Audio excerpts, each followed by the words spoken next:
রবের ইসলামী কিংডমে যত শয়তান এবং ইবলিস জামানার ইমাম রয়েছে এদের থেকে আল্লাহ তাআলার কাছে আশ্রয় চাচ্ছি।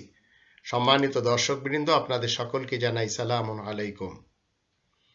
হিজবুত তাওহীদ মানুষকে স্বার্থপর মানুষ বানায় কেমনে? সত্যি কি হিজবুত তাওহীদের মানুষ বড়ই স্বার্থপর হয়? এ ব্যাপারে আমরা এই কোরআনের 14 নম্বর সূরা ইব্রাহিমের 23 থেকে 29 আয়াতগুলি যদি দেখে নিই তাহলে আমরা অনেক কিছু বুঝতে পারবো। এর পূর্বে আমাদের জানা উচিত পৃথিবীতে আল্লাহ তাআলার ইসলামী কিংডমে যারা স্বার্থপর মানুষ তাদের কখনো উন্নতি হয় না। তারা একটি সার্কেলের ভিতরে থাকে, একটি গণ্ডির ভিতরে থাকে, সেখানেই তারা যা কিছু করার করে। স্বার্থপর লোকদের সবসময় লোভ থাকে নিজেদের প্রয়োজন মেটানোর। এটাই হলো তাদের আত্মার ক্যান্সার। স্বার্থপর লোকদের মধ্যে আরেকটি রোগ থাকে, সেটি হলো অহংকার। এটি আমরা হিজবুত তাওহীদের জামানার ইবলিস এবং শয়তান ইমামকে দেখতে পাচ্ছি।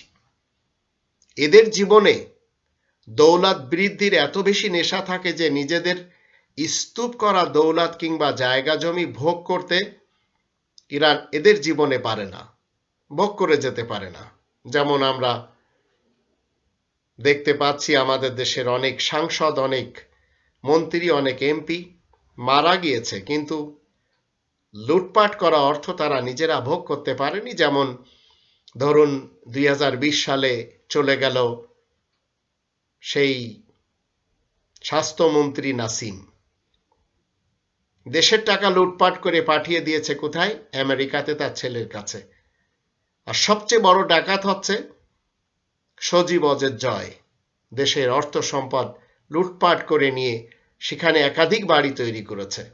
খেয়ে যেতে পারবে না, উপভোগও করতে পারবে না। ধর্মের নামে হিজবুত তাওহীদের জামানার ইমাম কি করছে? বই বিক্রি করছে। এই নেশাতে দিশেহারা হয়ে সে তার অনুসারীদেরকে ঘর থেকে বের করে রাস্তায় নামিয়ে দিয়েছে, বিশেষ করে মেয়েদেরকে, নারীদেরকে। তো এরা নিজেদের জন্য এত বেশি অর্থ সম্পদ জমা করে, কিন্তু সেগুলি তারা ভোগ করতে পারে না। এর পূর্বে চলে যেতে হয়। যেমন চলে গিয়েছে হিজবুত তাওহীদের প্রথম জামানার ইমাম বায়াজিদ খান পন্নী। এরা হাজার হাজার একর জমির মালিকও হতে পারে, কোটি কোটি টাকার মালিক হতে পারে, কিন্তু কবরের জায়গা ছাড়া বাকি জমিগুলির এবং বাকি অর্থগুলির প্রকৃত মালিক তারা না। তাহলে তাদের স্বার্থকে প্রাধান্য না দিয়ে নিজেদের জীবনকে ফুলের মতো করে যদি গড়ে নিতে ইচ্ছা করত তাহলে নিতে পারত।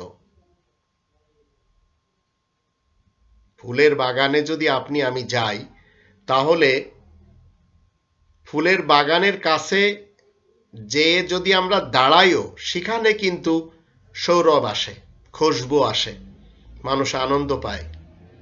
তদ্রূপ ভালো মানুষের লোকদের কাছে, ভালো মানুষের কাছে তাদের আশেপাশে যখন কেউ যায় তখন তারা আনন্দ পায়। আমাদের দেশটি আজ 5 দশকের বাংলাদেশ।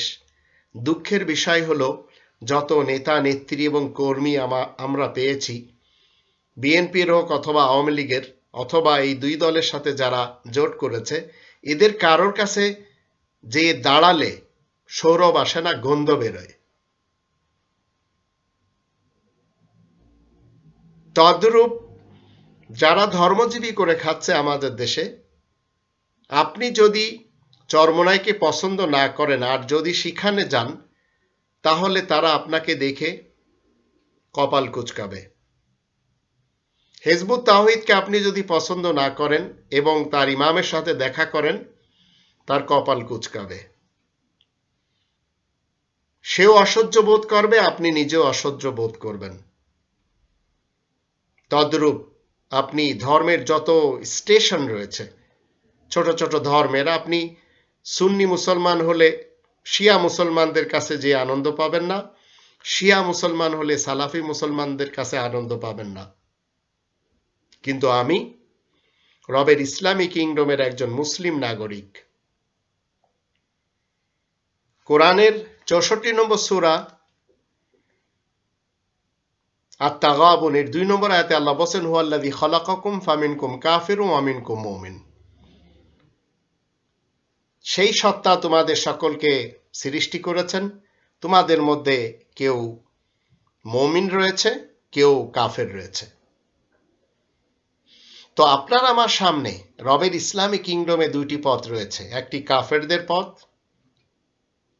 আর একটি মুসলিমদের পথ। বাবা আদম ইব্রাহিমের পথ, বাবা আদম আজরের পথ। কোন পথটি বেছে নেবেন সেটি আপনাকে আমাকে চয়ন করতে হবে। এবার আসুন 14 নম্বর সূরা ইব্রাহিমের 23 থেকে 29 আয়াতগুলিতে দেখে নিই আল্লাহ কি বলছেন। ওয়াউদখিলাল লাযীনা আমানু ওয়া আমিলুস সালিহাতি জান্নাতিন তাজরি মিন তাহতিহাল আনহারু খালিদিনা ফিহা বিইজনি রাব্বিহিম তাহিয়াতুহুম ফিহা সালাম। যারা ঈমান আনবে, নেক কাজ করবে, তাদেরকে জান্নাতে দাখিল করানো হবে, সেখানে নহরধারা বয়ে যাচ্ছে, সেখানে তারা চিরকাল বাস করবে তাদেরই রবের হুকুমে, সেখানে তাদের জন্য সংবর্ধনা ও শান্তি বিরাজমান রয়েছে। 24 বলা হচ্ছে, আলাম তারা কাইফা দরাবাল্লাহু মাসালান কালিমাতান তাইয়িবাতান কাশাজারাতিন তাইয়িবাতিন আসলুহা সাবিতুন ওয়া ফারউহা ফিস সামা। তোমরা কি দেখো না আল্লাহ কিভাবে কলেমা তৈয়বার উপমা বর্ণনা করেন, যেমন একটি পবিত্র বৃক্ষ যার মূল মজবুতভাবে কায়েম রয়েছে আর তার শাখাগুলো আসমানে ছড়িয়ে রয়েছে। 25 নম্বর আয়াতে বলা হচ্ছে, তুতি উকুলাহা কুল্লাহিনিম বিইজনি রাব্বিহা ওয়া ইয়াদরিবুল্লাহুল আমসালা লিন-নাসি লাআল্লাহুম ইয়াতাযাক্কারুন। তার ফল সবসময় দিতে থাকে তারই রবের হুকুমে, আর আল্লাহ মানুষের জন্য উপমা দিয়ে থাকেন যেন তারা উপদেশ গ্রহণ করতে পারে।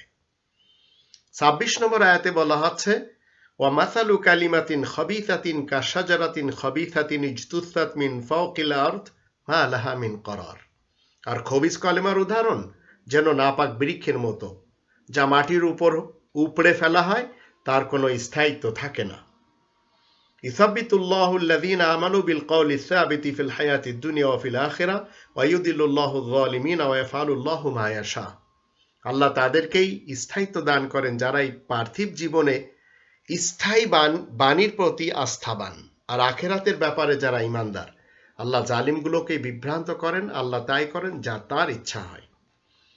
28 নম্বর আয়াতে বলা হচ্ছে, আলাম তারা ইলাল্লাযীনা বাদদালু নি'মাতাল্লাহি কুফরান ওয়া আহাল্লু কওমাহুম দারাল বাওয়ার। তোমরা কি তাদেরকে দেখোনি যারা আল্লাহ তাআলা দান নিয়ামতকে অকৃতজ্ঞতা ও অবাধ্যতায় বদলে দিয়েছে, আর নিজেদের কওমকে তারা ধ্বংসের ঘরে পৌঁছে দিয়েছে। 29 বলা হচ্ছে, জাহান্নামা ইয়াসলাউনাহা ওয়া বিসাল করার। সে তো জাহান্নাম, সেখানেই তারা পৌঁছবে, সে তো বড়ই নিকৃষ্ট ঠিকানা।